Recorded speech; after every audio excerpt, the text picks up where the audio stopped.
बिस्मिल्लाहिर्रहमानिर्रहीम। अस्सलाम वालेकुम my friends, welcome to my channel IT guide.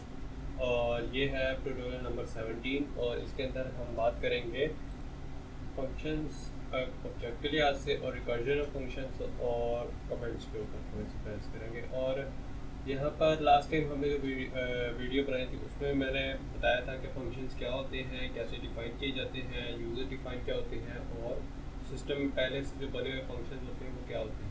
तो सिस्टम में पहले फंक्शंस को हमें बनाना नहीं पड़ता, वो पहले से बने होते हैं। जैसे कि प्रिंट का फंक्शन होता है, मीन और मैक्स का फंक्शन होता है, इसी तरह डेट टाइम वगैरह। और ये जो फंक्शंस होते हैं पहले से बने बनाए होते हैं।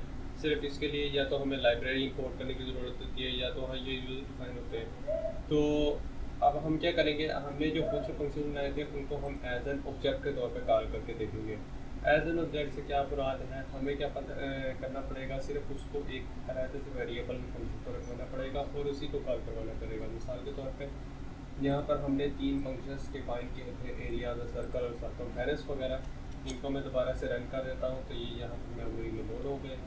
अब मैं यहाँ पर जाके इनको कॉल करता हूँ। मिसाल के तौर पे ऐड का फंक्शन था, मैं इसको एक दूसरा वेरिएबल बनाता हूँ सम के नाम से, उसमें मैं रखवा देता हूँ। और अब मैं इस सम के फंक्शन को कॉल करता हूँ 2, 3, 4, 5। तो इस तरह करके जब मैं इसे रन करूँगा तो इसने भी बिल्कुल एक्यूरेटली उसी तरह काम किया जिस तरह ये उस फंक्शन में काम कर रहा था। तो यहाँ पर मैंने क्या किया है, फंक्शंस को एज एन ऑब्जेक्ट के तौर पर कॉल किया, यानी कि उसी फंक्शन को किसी और नाम में रखवा दिया है और उसी नाम से मैंने उसको पैरामीटर पास किए हैं और ये उसने बिल्कुल वैसे ही परफॉर्म किया जिस तरह वो परफॉर्म करता है। ठीक है, तो अब बात करते हैं रिकर्जन ऑफ फंक्शंस की। रिकर्जन ऑफ फंक्शन से बेसिकली क्या मुराद है? रिकर्जन ऑफ फंक्शन से मुराद है कि एक ही फंक्शन को आप उसी फंक्शन के अंदर एक दूसरा फंक्शन यानी कि उसी नाम से कॉल करना, यानी फंक्शन में उसी फंक्शन को दोबारा कॉल कर देना। तो ये कहलाता है फंक्शन रिकर्जन। अब इसकी एक बुनियादी मिसाल देखा है मेरे पास, जो कि सबसे ज़्यादा पॉपुलर है वो है फैक्टोरियल निकालने की मिसाल। अब मैं उसी को इम्प्लीमेंट करने जा रहा हूँ। यहाँ पर हमारे पास फैक्टोरियल कैसे कैलकुलेट किया जाता था, जैसा कि 6 है, इसके साथ एक फैक्टोरियल ये जो। अब फैक्टोरियल का काम क्या होता था कि ये यहाँ पर मल्टीप्लाई करता था, 6 मल्टीप्लाई बाय 1 कम कर दिया, फिर 5 आ गया, फिर मल्टीप्लाई बाय फिर 4 आ गया, फिर मल्टीप्लाई बाय फिर 3 आ गया, फिर मल्टीप्लाई बाय फिर 2 आ गया, फिर मल्टीप्लाई बाय फिर 1 आ गया। तो यहाँ पर क्या होता था, ये इनको मल्टीप्लाई करता जाता था और आखिर में जो जवाब होता था वो आपके पास बता देता था। तो फैक्टोरियल को हमने सिंपल कैलकुलेट करना है, मगर अगर हम इसके ऊपर सिंपल प्रोग्राम लिखें तो वो काफ़ी मुश्किल बनेगा। तो हमें क्या करना पड़ेगा, इसका एक सिंपल तरीके से भी हम कर सकते हैं। हम एक फंक्शन बनाते हैं फैक्टोरियल के नाम से, फैक्ट के नाम से, ठीक है। और इसके अंदर पैरामीटर में कोई एक नंबर जाएगा जिसको हम n कह देते हैं या i कहते हैं या कुछ भी कह देते हैं। ये फंक्शन की रिकर्जन तब तक जारी रखेगा जब तक इफ n जो है वो 1 नहीं हो जाता। तो 1 और के केस में हम क्या करेंगे, रिटर्न करवा देंगे यानी 1 को, ठीक है। और एल्स के केस में हम क्या करेंगे, एल्स के केस में हम ये चला देंगे कि आप रिटर्न कराओ n मल्टीप्लाई बाय, यानी कि जो इनपुट है वो मल्टीप्लाई बाय फैक्ट। यहाँ पर याद रखिएगा हम इस फंक्शन में रिकर्जन कर रहे हैं, यानी कि इस फंक्शन में उसी फंक्शन को दोबारा कॉल कर रहे हैं। तो अब एक काम करके हम भेजेंगे।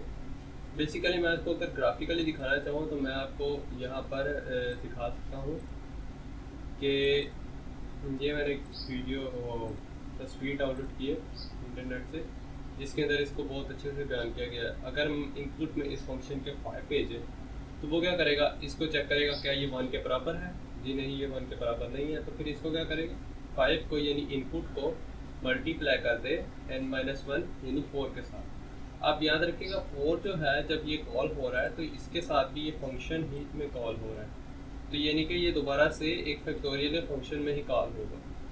तो क्या होगा, 4 फिर 4-1 होगा 3, फिर 3 3-1 होगा 2 2 2-1 हो गया 1।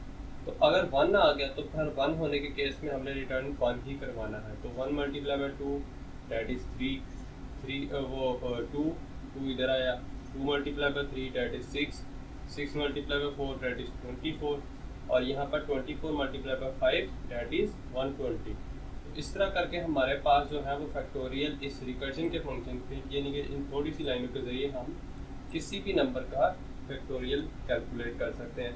तो अब साथ ही मैं इस फंक्शन को कॉल कर लेता हूँ। फैक्ट के नाम से फंक्शन बनाया है जिसके अंदर मैं इनपुट दूंगा 5, और अब मैं इसको रन करता हूँ। तो यहाँ पर आपने देखा इसका इसने बिल्कुल सही तरीके से जो फैक्टोरियल है वो कैलकुलेट कर दिया है। तो आई होप सो आपको यहाँ तक समझ आ गई होगी। अब नेक्स्ट हम जो बात करने जा रहे हैं वो है कमेंट्स के ऊपर। अब बेसिकली कमेंट्स जो हमने डालते रहे हैं, कमेंट्स के ऊपर भी मैंने एक डाला है। कमेंट होता है कि जिसका प्रोग्रामिंग के ऊपर कोई असर नहीं होता, यानी कि हम ये बेसिकली अपने सहूलत के लिए कमेंट्स डालते हैं। वो इसलिए ताकि हमें पता चलता रहे कि हमने ये फंक्शंस क्या काम कर रहा है, क्यों काम कर रहा है, इसका क्या मकसद है। तो हम एक मैसेज जो कि प्रोग्रामर रीड कर सके उसके लिए बनाया जाता है। तो ये कहलाता है कमेंट। कमेंट को आप सिंगल लाइन में डालने के लिए, यानी कि एक लाइन में डालने के लिए आप इस तरह भी कर सकते हैं, एक हैश का सिंबल लगाए और उसके आगे जो मर्जी लिख दे। तो ये सारा कुछ क्या कहलाएगा, कमेंट। इसको अगर आप रन करें तो इसका प्रोग्रामिंग पे कोई भी असर नहीं पड़ने वाला।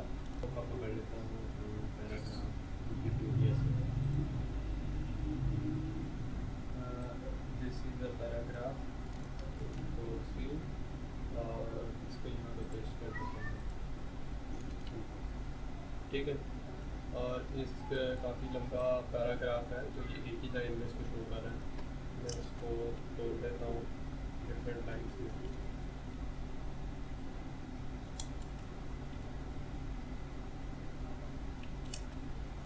ओके, अब मुझे फॉर एग्जांपल इस सारे को कमेंट करना है, तो मैं क्या करूँगा, इस सारे को सिलेक्ट करूँगा और शिफ्ट फॉरवर्ड स्लैश। तो यहाँ पर प्रेस करने पे क्या होगा, ये सारे के साथ ये हैश का सिंबल यूज हो गया, जिससे क्या होगा कि ये सारा कमेंट होगा। अब इससे फ़ायदा क्या होगा कि आप एक वक्त में एक से ज़्यादा लाइन्स को भी कमेंट कर सकते हैं। सिंपल आपने उसको सिलेक्ट करना है और कंट्रोल फॉरवर्ड स्लैश दबाना है, ठीक है। और इससे एक और फ़ायदा भी ये होगा कि फॉर एग्जांपल आपने बीच में कहीं पे कोड लिखा है, तो यहाँ पर फॉर एग्जांपल प्रिंटिंग का कोई कोड लिखा है, print I am working on comments, ठीक है। इनको इस प्रोग्रामिंग के लाइन को आप बीच में से नहीं स्किप करना चाहते हैं, तो आप इस तरह करके आप सिलेक्ट करके बाकी जिनको आप स्किप करना चाहते हैं उनके ऊपर कंट्रोल फॉरवर्ड स्लैश दबा दें, तो आप स्किप करना होगा कि वो सारी लाइनें कमेंट हो जाएंगी इसको छोड़ दें। तो इसका एक बड़ा फ़ायदा है कि इसके ज़रिए हम बहुत सी चीज़ें गैर ज़रूरी जो कि हम प्रोग्राम के प्रोसेस में नहीं लाना चाहते, तो वो हम उसे आसानी के साथ कमेंट कर सकते हैं, ठीक है। तो आई होप सो आपको इधर तक तमाम चीज़ें समझ आ गई होगी। Thanks for watching my video, और नेक्स्ट वीडियो में हम इंशाल्लाह ताला मॉड्यूल्स के ऊपर बात करेंगे और पाइथन की जो स्टैंडर्ड लाइब्रेरीज हैं उनके ऊपर हम इंशाल्लाह ताला बात करेंगे। और thanks for watching my video. अल्लाह हाफिज़।